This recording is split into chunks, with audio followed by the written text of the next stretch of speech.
Welcome to our new Student Wellness new Sports Nutrition series for students. This is Part 1, Beyond the Myths, Evidence-Based Nutrition for Active Students. So here's what we'll be going over in Part 1 today. So we'll be focusing on some evidence-based nutrition. So first we'll go over what this series will cover in total, different ways intuitive eating can fit into an active lifestyle, and then how we can use gentle nutrition to support your workouts. So the basis of what we'll be building our nutrition off of in this is intuitive eating. Intuitive eating is not another diet. It's an evidence-based way of eating that focuses on listening to your internal cues of hunger, fullness, and satisfaction, and ignoring outside noise coming from diet culture. So these are the 10 principles of intuitive eating. We won't be touching on all of them in this series, but we will be focusing on movement and feeling the difference, honoring your health with gentle nutrition, and how we can listen to hunger and fullness cues as it relates to activity.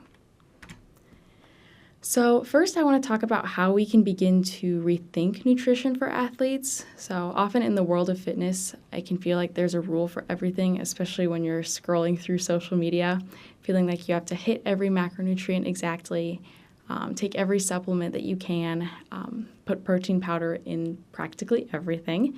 But this is really just overcomplicating things, and by the end of this course, I'm hoping you'll be able to apply intuitive eating principles in a way that can support recovery, training, well-being, without obsessing over numbers, supplements, and food guilt. And one of the ways we'll be doing this is by using gentle nutrition, which is a way of listening to your cues and thinking about what satisfies you while eating foods that are going to make you feel good. So part of that is incorporating certain macronutrients into your diet. You may have heard these online. They're also called macros, but they're nutrients that our bodies need in large quantities. So think of nutrients like protein, carbohydrates, or carbs, and fats. So each of these nutrients plays a vital role in your body's functioning. There's not one that is better than the other. You often see one being demonized at different times, but they're all very important. And then it's important to note that the type or duration of activity that you're doing is going to influence how much you need of each macronutrient. We'll be breaking down protein and carbs today, but just because I'm not talking about fats, it does not mean they're not important. So this is one example of how you can begin to look at gentle nutrition and macronutrients in a way that is going to support your recovery and athletic movement without being rigid. So looking at the different nutrients, for example, protein, thinking about what it does, repairing and building muscle. And if you're strength training, you're going to want a lot of repairing and building muscle. So the intuitive approach would be to include a source of protein at most meals and snacks. And that's just one example of how you can begin to apply this gentle nutrition to your activity. And it's important to remember as well that taste is a big part of the equation. So in order to be fully satisfied, food needs to taste good too. So this doesn't just mean including bland chicken at every meal and snack. We have to think a little bit about what we actually enjoy as well. So, and then a note as well, many people feel they need to count macronutrients and be really meticulous about it. And it's true that it can help you understand if you are eating enough of certain nutrients, especially if you are exercising very intensely or managing a health condition. And in these scenarios, it's important you're getting enough of certain nutrients. But tracking does have some downsides. So it's not going to be for everyone. Tracking macronutrients does not account for food quality, so the micronutrients that are in your food. It's not a great option for those who have a history of disordered eating or eating disorders. And it's also not great for those who have obsessive or compulsive tendencies. So while the quantity of macros does matter, like protein and carbs, you can reach your goals without tracking, and it starts with creating a balanced plate when forming your meals and snacks and using a portion size method like the Palm method, which we will go over. So breaking down carbohydrates, carbohydrates are our body's main source of energy, and it's important to keep in mind that not all carbs are created equally. So we have both complex carbs and simple carbs. Complex carbs are carbs that include fiber and other nutrients, and this is important for your gut health. So think of foods like whole grains, oats, bran cereals, breads, pastas, legumes like beans and chickpeas, and starchy vegetables, so sweet and white potatoes or peas and corn. and these complex carbs are going to take longer to break down.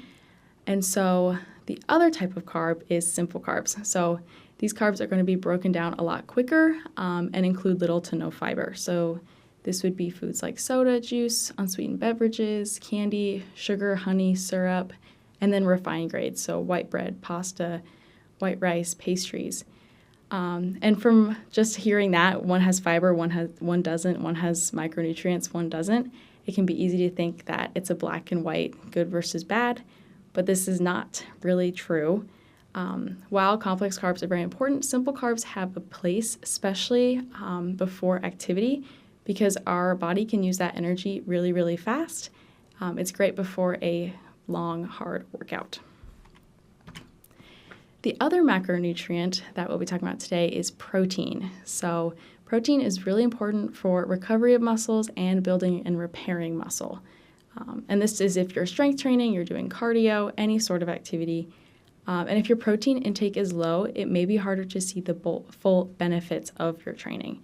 So some protein examples would be things like meat and poultry, eggs, dairy products, and then if you don't eat meat, beans, lentils, and soy products are also great options. So now thinking about how much protein you actually need. One way you can do this without tracking macronutrients is using your hand as a guide. So if we think about our palm, it's about 3 to 4 ounces or about 21 grams of protein if you were referring to red meat, poultry, or fish. So in a day, a good goal to aim for is about 4 to 5 portions or 4 to 5 palms of protein spread throughout your day.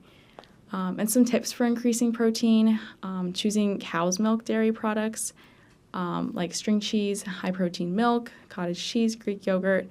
And then if you're lactose intolerant, you can opt for lactose-free milk. And then looking for high protein milk, brands like Fairlife offer high protein.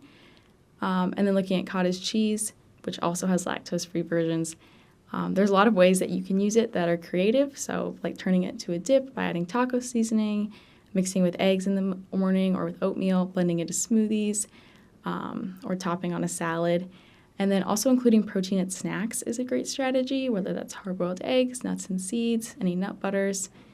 And then also adding beans or legumes to meals like taco bowls that can bump up both fiber and protein. So those are all just a few examples.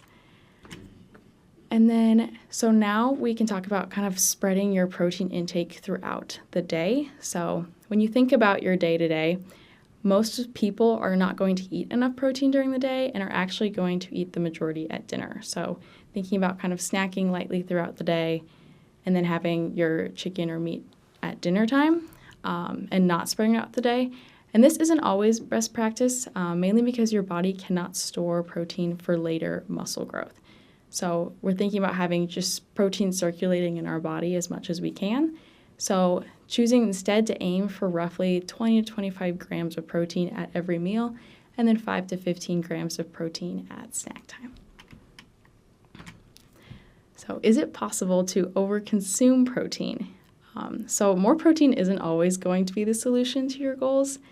And excess protein, like we said earlier, cannot be stored for later use for muscle growth. So if you consume a bunch of protein one day, it's not going to be stored to build muscle the next day. And also keeping in mind that overeating protein in a calorie surplus can actually lead to fat storage rather than muscle building, especially if you're not lifting weights and using that protein for repairing and growing muscle. So once your body's protein needs are met, the protein will either be converted into energy for other things or converted into body fat. So overeating protein in a calorie deficit as well doesn't all go to increasing muscle mass. So this may help preserve muscle loss, but that protein is going to be needed for energy too because you're not meeting the caloric needs that you have. And then keeping in mind protein is also important for enzymes and hormones and so much more. So some of that protein intake is going to go there as well.